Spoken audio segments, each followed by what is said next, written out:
Welcome to our YouTube channel DS Studio. গল্পের জগতে আপনাদেরকে স্বাগত। Smoking is injurious to health. It causes cancer. ধূমপান স্বাস্থ্যের পক্ষে ক্ষতিকর। এতে ক্যান্সার হতে পারে। নমস্কার বন্ধুরা, আমার চ্যানেলে আপনাদের সবাইকে স্বাগত। আমি আবারও চলে এসেছি আপনাদেরকে গল্পের জগতে নিয়ে যাব বলে। আমাদের চ্যানেলে আমরা বিভিন্ন ধরনের গল্প প্রচার করে থাকি।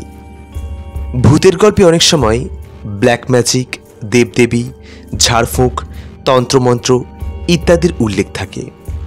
গল্পের লেখক রোমাঞ্চকর আবহাওয়া বা প্লট তৈরির খাতিরে এগুলি ব্যবহার করে থাকেন, কোনো রকম কুসংস্কার বা অযৌক্তিক ভীতিকে প্রশ্রয় দেওয়ার জন্য নয়। আমরা আশা করব আমাদের শ্রোতারাও সমস্ত রকম কুসংস্কার মুক্ত হয়ে খোলা মনে গল্প শোনার আনন্দে এই গল্পগুলি গ্রহণ করবেন। আমাদের আজকের নিবেদন একটি ভৌতিক গল্প। আশা করছি গল্পটি আপনাদের সকলেরই ভালো লাগবে। ভালো লাগলে অবশ্যই একটি লাইক দেবেন এবং চ্যানেলে নতুন হয়ে থাকলে চ্যানেলটিকে সাবস্ক্রাইব করে আমাদের পাশে থাকবেন। শুরু হচ্ছে আজকের ভৌতিক গল্প। মঞ্জিল সেনের লেখা কে হাসে।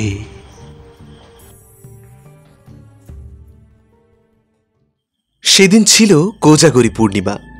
ঘরে ঘরে লক্ষ্মী পূজা, বারোয়ারি পূজা তো আছেই। চাঁদের আলো আর কৃত্রিম আলোকসজ্জায় ঝলমল করছে শহর। এই প্রথম আমি উত্তরবঙ্গে বেড়াতে এসেছি। খুব ভালো লাগছিল কলকাতা থেকে অনেক দূরে এই ছোট্ট শহরে উৎসব মুখর রাতটি। আমি উঠেছিলাম ধর্মশালায়, দুবেলা বাইরের খাবার খেয়ে নিতাম। সেদিনও রাত 9টার পর একটা হোটেলে ঢুকেছিলাম। হোটেলে রান্না ভালো, রকমারি পদ পাওয়া যায়। শুক্তো থেকে শুরু করে মাছের মাথা দিয়ে মুগ ডাল, পুঁই ডাঁটার চচ্চড়ি, কপির তরকারি, রুই, পার্শে, ভেটকি, নানা রকম মাছ, ডিমের ডালনা, মাংস, কোনো কিছুই বাদ নেই। আমি এক কোনায় জানলার ধারে একটা ছোট্ট টেবিলের সামনে বসলাম।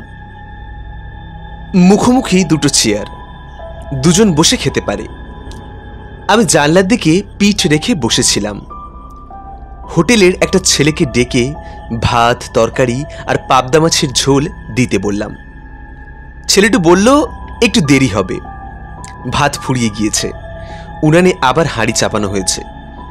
খদ্দেরের বেশি ভিড়। আমার আগে এসেও অনেকেই ভাতের আশায় বসে আছে। ঠিক তক্ষুনি একজন ঢ্যাঙা মতো লোক আমার টেবিলের সামনে এসে দাঁড়ালেন। ফ্যাকাশে মুখ, দু চোখের তলায় কালি পড়েছে, অথচ শরীরের কাঠামো দেখে মনে হয় একসময় বেশ জোয়ান পুরুষ ছিলেন। বয়স 30-এর মাঝামাঝি কি আরেকটু বেশি হবে।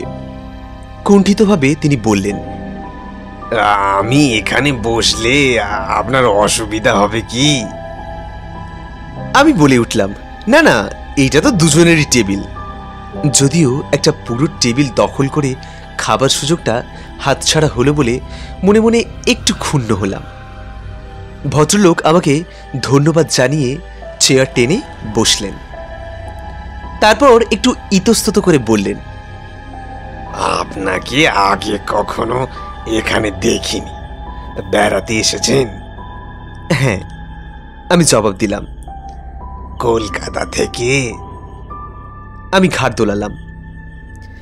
আমার বাড়িও কলকাতায়। ভদ্রলোক দীর্ঘ নিঃশ্বাস ছেড়ে বললেন, গত 7 বছরে একবারও যাওয়া হয়ে ওঠেনি। কলকাতায় কোথায় আপনার বাড়ি? আমি ভদ্রতার খাতিরে জিজ্ঞেস করলাম। ভবানীপুরে, কালীমোহন ব্যানার্জি লেনে, ওই যেখানে ইন্দিরা সিনেমা আছে। আরে, আমিও তো ওখানেই থাকি, প্রিয়নাথ মল্লিক রোডে। আপনার কোন বাড়ি?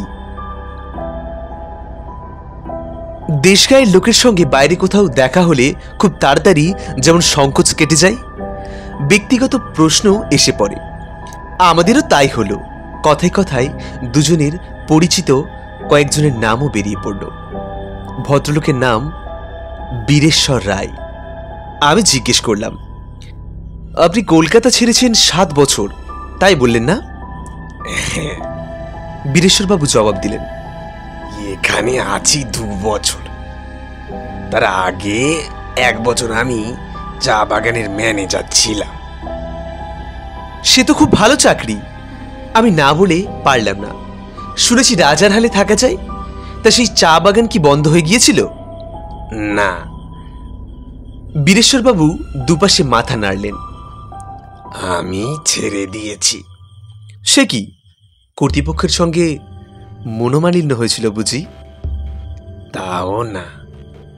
ভদ্রলোক কয়েক মুহূর্ত চুপ করে রইলেন, তারপর বললেন, আপনাকে সব খুলে বলছি, মানে কাউকে না বললে আমার মন হালকা হবে না। সবাইকে সব কিছু বলা যায় না, কিন্তু আমার মনে হচ্ছে আপনি আর সবার মতো নন। সহানুভূতিশীল মানুষ, বিশেষ করে আপনি আমার পাড়ার লোক। আপনাকে বলতে আমার আপত্তি নেই, অবশ্যই আপনার যদি শুনতে আপত্তি না থাকে। মোটেই না, আমি হেসে বললাম। হাঁড়িতে চাল ফুটছে, ভাত না হওয়া পর্যন্ত গল্প করে কাটানো যাবে। আমি যা বলবো তা কিন্তু একটি ঘটনা, যাকে আপনারা বলেন অলৌকিক, ওই তেমন কিছু। আমি কিছু বলার আগেই একটি ছোকরা এসে ভদ্রলোকের খাবার অর্ডার নিয়ে গেল। তিনি শুধু ভাত আর মাংসের কথা বলে দিলেন। এখান থেকে মাইল 30 দূরে একটা চায়ের বাগানে আমি ম্যানেজারের চাকরি পেয়েছিলাম।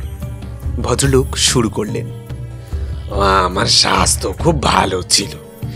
এক সময় খুব মারদাঙ্গা করতাম, সাহসের অভাব ছিল না।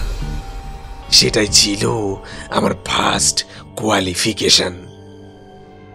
চায়ের বাগানে কুলি মজুদদের নিয়ে কাজ। ম্যানেজারকে অনেক রকম সমস্যার মোকাবিলা করতে হয়। আপনি যা ভাবছেন তেমন পায়ে পা দিয়ে সুখের চাকরি নয়। শক্ত মানুষ না হলে টিকতেই পারবে না। অবশ্যই অন্য যোগ্যতাও যে আমার ছিল না এমন নয়। কৃষি বিজ্ঞানে আমি একজন স্নাতক। আমার বাংলোটা বেশ বড়। সেখান থেকে মাইল খানেক দূরে কুলি কামিনদের বস্তি। বাড়ির কাজকর্মের জন্য এক পাহাড়ি ছোকরাকে আমি রেখে দিয়েছিলাম। সে জুতো পালিশ থেকে রান্না করা সবই করত। একেবারে চৌকস ছেলে। আমার বাংলোর কাছাকাছি আর কোনো বাড়ি ছিল না, শুধু একটা পোড়ো বাড়ি ছাড়া। পোড়ো বাড়ি বলছি এই জন্য যে বাড়িটার চুন পলস্তারা খসে পড়ে ইটগুলো যেন দাঁত বার করা। কার্নিশের এখানে ওখানে বট অসত্যের চারা। বাড়িটা দোতলা। আমার কোয়ার্টারের মতো বাংলো ধাঁচের নয়। দরজা জানালা সব সময় বন্ধ থাকতো। বাড়িতে যে কেউ বাস করে না তা বলে দিতে হয় না। চারিদিকে সবুজ আর সবুজ। কলকাতা থেকে এসে জায়গাটা আমার খুব ভালো লেগে গেল। কয়েকটা ঘটনায় আমি শক্তি আর সাহসের পরিচয় পেয়ে কুলি কামিনরা আমাকে বেশ সমীহ করে চলেছিল। বেশ ভালোই কাটছিল দিনগুলো। রাত্রে ময়দার রুটি আর হাঁস, মুরগি কিংবা হরিণের মাংস খাসা রান্না করতো ছেলেটা। প্রায় 1 মাস কেটে গেল। সেদিন ছিল পূর্ণিমার রাত। চা বাগানের আকাশে পূর্ণিমার চাঁদের রূপই আলাদা। বড় বড় আকাশ ছোঁয়া বাড়ি নেই, শুধু বাগান আর বাগান। তাই চাঁদের আলো এমন ছড়িয়ে পড়ে যে তার রূপলি সুধায় মনের মধ্যে একটা মাদকতা সৃষ্টি না হয়ে পারে না। চা বাগানের সন্ধ্যের পরেই রাত নামে। কুলিদের বস্তিতে বেশি রাত পর্যন্ত হই হুল্লোড় চললেও আমার বাংলার চৌহদ্দির মধ্যে জনমনীষী সাড়া পাওয়া যেত না। নিস্তব্ধ নিঝুম পরিবেশ। রাত 8টার মধ্যেই আমি শুয়ে পড়তাম। সারাদিনের খাটাখাটুনির পর ঘাড় ঘুমে একদম ডুবে যেত। সেদিন হঠাৎ ঘুম ভেঙে গেল। বাইরে থেকে কার যেন হাসি ভেসে আসছে। আমি অবাক হলাম। এত রাত্রেই কে হাসে? এখানে লোকজন নেই। তাছাড়া এই জায়গাটা চা বাগানের সম্পত্তি। বিনা অনুমতিতে বাইরের লোকের এখানে আসা নিষেধ। আমি বিছানা ছেড়ে উঠলাম। টর্চটা হাতে নিয়ে বাইরের বারান্দায় এসে দাঁড়ালাম। বাইরে চাঁদের আলোয় যেন বন্যা বয়ে যাচ্ছে। তখনই আবার সেই হাসিটা ভেসে এলো। কে কে? আমি বারান্দা থেকে নেমে পড়লাম। চারিদিকে খুঁজলাম, কিন্তু কাউকে দেখতে পেলাম না। হাসিটা যেমন হঠাৎ শুরু হয়েছিল তেমনি হঠাৎই বন্ধ হয়ে গেল। আমি চিন্তিত মনে ঘরে ফিরে গেলাম। ঘড়িতে দেখলাম 10:15। পরদিন আমার কাজের ছেলেটাকে জিজ্ঞেস করলাম রাত্রে সে কারোর হাসি শুনেছে কিনা। সে বলল শোনেনি। আমি ভাবলাম কুড়ি মজুরদের হয়তো কেউ নেশা করে কাছাকাছি কোথাও এসছিল, তার হাসি শুনেছি। ব্যাপারটা আমি মন থেকে মুছে ফেললাম। আমার কাজকর্মে মালিক পক্ষ খুব খুশি। একটা চিঠিতে সে কথা জানাতে তারা কার্পণ্য বোধ করলেন না। আমার ভবিষ্যৎ যে উজ্জ্বল সেটা বুঝতে আমার আর বাকি রইল না। আরো 1 মাস কেটে গেল। আবার এলো এক পূর্ণিমা। সেদিন রাত্রেও আমার ঘুম ভেঙে গেল। বিছানায় শুয়ে শুয়ে পেলাম সেই হাসির শব্দ। বিকট সে হাসি। প্রকৃতিস্থ মানুষের যে নয় তা বুঝতে কষ্ট হয় না। সাধারণ কেউ হলে হয়তো ভয়ে সেটিয়ে যেত, কিন্তু আমি ছিলাম অন্য ধাতুতে গড়া। ঘড়িতে দেখলাম রাত 10টা। একটা মোটা লঠি আর টর্চ নিয়ে আমিও বেরিয়ে পড়লাম, কিন্তু কাউকে খুঁজে পেলাম না। আগের বারের মতো এবারও হাসিটা হঠাৎই বন্ধ হয়ে গেল।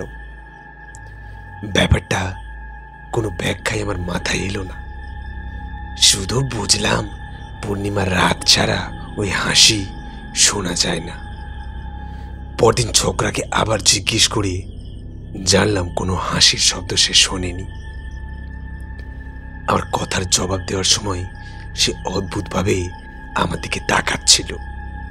বুঝতে পারলাম ও মনে করছে আমার মাথায় কিছু একটা গন্ডগোল হয়েছে। তাই ওকে আর বেশি ঘাঁটালাম না। পরের পূর্ণিমার রাতেও সেই একই ঘটনা ঘটল। এবার আমি কান চেপে শুয়ে রইলাম। আর কেউ ওই বিদকুটে হাসি শুনতে পায় না কেন তার বোধগম্য হলো না। একবার মনে হলো আমি কি স্নায়বিক পীড়ায় ভুগছি, কিন্তু সে চিন্তা আমি মন থেকে উড়িয়ে দিলাম। পরের পূর্ণিমায় আমি আর শুয়ে থাকতে পারলাম না। হাসির রহস্যটা আমাকে জানতেই হবে, নইলে আমি হয়তো পাগল হয়ে যাব। সেদিন রাতে ইচ্ছে করেই আমি জেগেছিলাম। তাই হাসি শুরু হতে বিছানা ছেড়ে বেরিয়ে পড়লাম। হাসির শব্দটা যেদিক থেকে আসছিল সেদিক লক্ষ্য করে আমি ছুটলাম।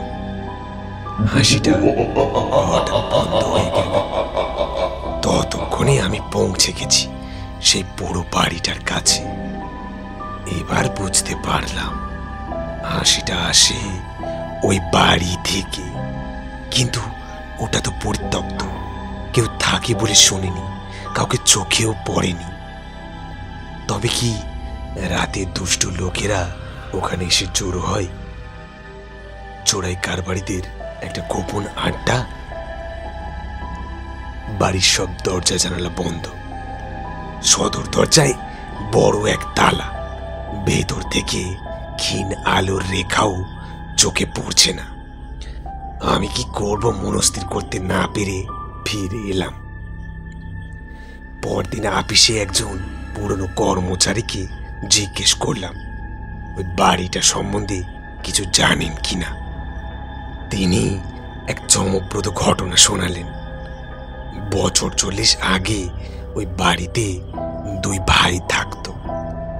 তাদের সম্বন্ধে বিশেষ কিছু জানা যায়নি, লোকজনদের সঙ্গেও মেলামেশা করতো না। ওই বাড়িটা ছিল টি এস্টেটের মালিকানার বাইরে। শোনা যায় ছোট ভাই ছিল নাকি বদ্ধ উন্মাদ। তাকে দোতলার একটা ঘরে শেকল বেঁধে রাখা হতো। তাকে দেখাশোনার জন্য একজন লোক ছিল। সেই উন্মাদ ভাই মাঝে মাঝে হিংস্র হয়ে উঠত। বিশেষ করে পূর্ণিমার রাতে বেড়ে যেত তার পাগলামি। তখন তাকে চাবুক দিয়ে মারতে হতো।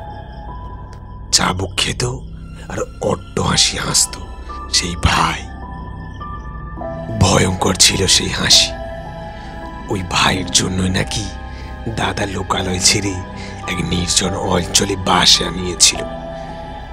তারপরে একদিন পূর্ণিমার রাতে সেই উন্মাদ ভাই তাকে যে দেখাশোনা করত তাকে আক্রমণ করে।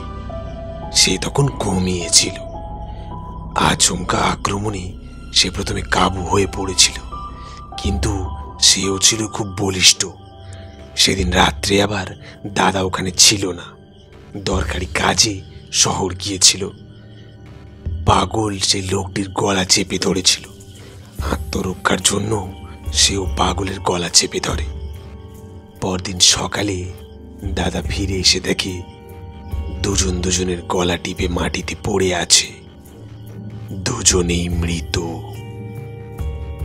তারপর থেকেই বাড়িটা ওভাবেই পড়ে আছে। দাদা সেই যে চলে গিয়েছিল আর ফিরে আসেনি। এই হলো বাড়ির ইতিহাস। পরের পূর্ণিমায় আমি শহরের এক চা ব্যবসায়ীকে নেমন্তন্ন করলাম।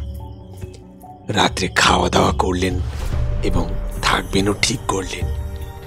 খানা পিনার আয়োজনটা আমি ভালোই করেছিলাম। ইচ্ছে করেই সেদিন দেরিতে খেতে বসলাম। খেতে খেতে গল্প করছিলাম।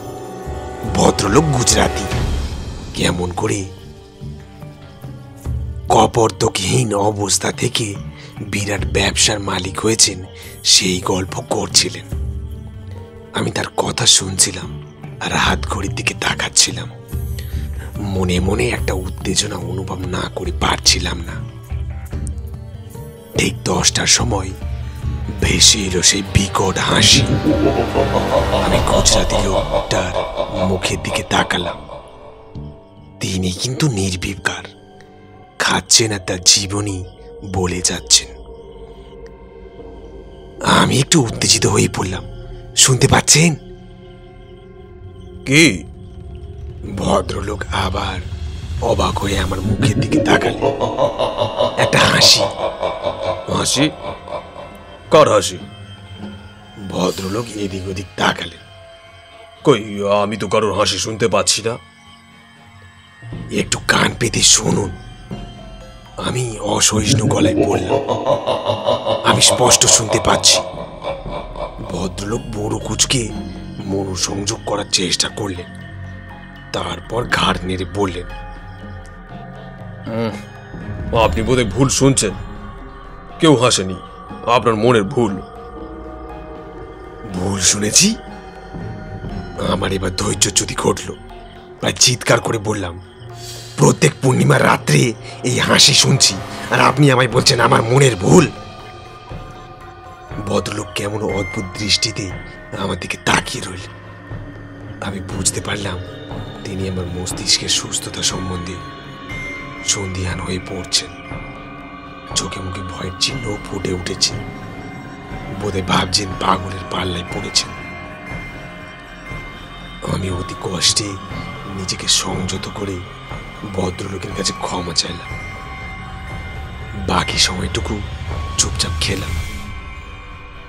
পরদিন সকালেই ভদ্রলোক বিদায় নিলেন। মনে হলো তিনি যেন পালিয়ে বাঁচলেন। জানি না ওই ভদ্রলোকের জন্যই কিনা এ কথাটা চাউর হয়ে গেল যে আমার মাথায় গন্ডগোল দেখা দিয়েছে। হেড অফিস থেকেও এ ব্যাপারে একজন খোঁজ খবর করতে এলেন। তিনি অবশ্যই আমার আচরণে অস্বাভাবিক কিছু দেখলেন না, পরে চাকরিটা রয়ে গেল। একটা কথা কিন্তু আমার পরিষ্কার হলো, আমি ছাড়া এই হাসি কেউ শুনতে পায় না। পরের পূর্ণিমায় আমি ঠিক করলাম এর একটা হেস্তনেস্ত করতেই হবে। সেই রাতে আমি প্রস্তুত হয়েছিলাম। হাসি শুরু হলো আগে সঙ্গে সঙ্গে বাড়ির দিকে দৌড়ালাম। আমার বাঁ হাতে 5 ব্যাটারির একটা বড় টর্চ আর ডান হাতে রিভলভার। বাড়িটার সামনে আসতে হাসি থেমে গেল। আমি এক মুহূর্ত বোধ হয় ইতস্তত করছিলাম, তারপর সদর দরজায় এক লাথি মারলাম। পুরনো দরজা আর আমার প্রচন্ড পদাঘাতে দরজার একটা পাল্লা ভেঙে গেল। আমি ভিতরে ঢুকলাম, চারিদিকে টর্চের আলো ফেলতে লাগলাম। বহুদিন অব্যবহৃত হয়ে পড়ে থাকায় ধুলো স্তর জমেছে মেঝের ওপর। কোণগুলি থেকে কালো কালো ঝোল ঝলছে। দীর্ঘকাল পরে ঘরে বাতাস ঢোকায় টর্চের আলোয় অসংখ্য ধূলিকণা উড়তে দেখলাম। তারপরই হঠাৎ দোতলার একটা ঘর থেকে কেউ যেন হেসে উঠল, যেন আমাকে ব্যঙ্গ করে হাসলো। আগেই বলেছি আমার ছিল দুর্জয় সাহস। এতটুকু দ্বিধা না করে আমি লাফ দিয়ে 2-3টা সিঁড়ি টপকে দোতলায় উঠলাম। তারপর যে ঘর থেকে হাসির শব্দ আসছিল সেই ঘরের বন্ধ দরজায় এক লাথি মারলাম। দরজাটা ভেজানো ছিল, দড়াম করে খুলে গেল। আমি টর্চ চালিয়ে আর রিভলভার উঁচিয়ে ঘরে ঢুকে পড়লাম। সমস্ত ব্যাপারটা যদি কোনো দুষ্ট লোক বা দলের চক্রান্ত হয়, মানুষকে ভয় দেখিয়ে ওই বাড়ি থেকে দূরে সরিয়ে রাখাই হয় তাদের আসল লক্ষ্য বা তাদের আসল মতলব, তবে তা আমি আজ ভেঙে দেব, এবং এটাই ছিল আমার সংকল্প। কিন্তু ঘরে ঢুকে আমি তাজ্জব বনে গেলাম। ঘরে কেউ নেই, এমনকি একটা আসবাব পর্যন্ত নেই। ফাঁকা শূন্য ঘর। আমি চারিদিকে টর্চের আলো বুলোচ্ছিলাম। হঠাৎ একটা অশরীরী অনুভূতিতে আমার সর্বাঙ্গে কাঁটা দিয়ে উঠল। মনে হতে লাগলো কে বা কারা প্রতিটি নড়াচড়া লক্ষ্য করছে আমার। আমি কাউকে দেখতে পাচ্ছি না, অথচ অদৃশ্য কারোর উপস্থিতি অনুভব করতে পারছি। সে যে কি ভয়ঙ্কর অনুভূতি আমি আপনাকে বলে বোঝাতে পারবো না।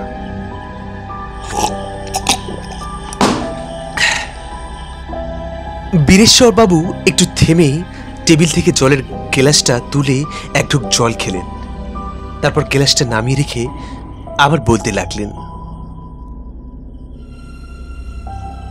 বোধহয় 2-3 সেকেন্ড আমি ওই ঘরে ছিলাম, কিন্তু আমার মনে হচ্ছিল যেন সময়ের আর শেষ নেই।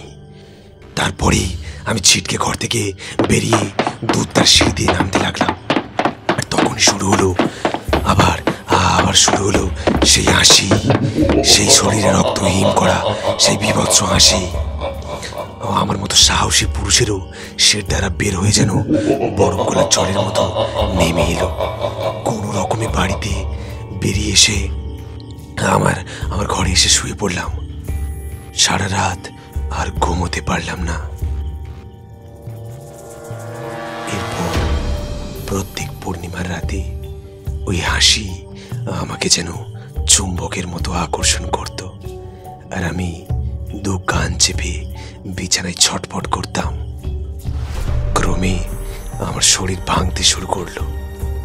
হয়তো চোখে মুখেও এমন কিছু ফুটে উঠত, যার জন্য সবাই আমার দিকে অদ্ভুত দৃষ্টিতে তাকাতো, আমার সম্বন্ধে আড়ালে ফিসফাস করত। 1 বছর কোনো রকমে সেই ভয়াবহ নরক যন্ত্রণা সহ্য করেও আমি টিকে ছিলাম, কিন্তু আর পারলাম না। চাকরিতে ইস্তফা দিয়ে এখানে চলে এলাম, একটা চাকরি জুটিয়ে নিলাম, সেই থেকে এখানে আছি। কিন্তু আপনি কলকাতায় ফিরে গেলেন না কেন? আমি জিজ্ঞেস করলাম।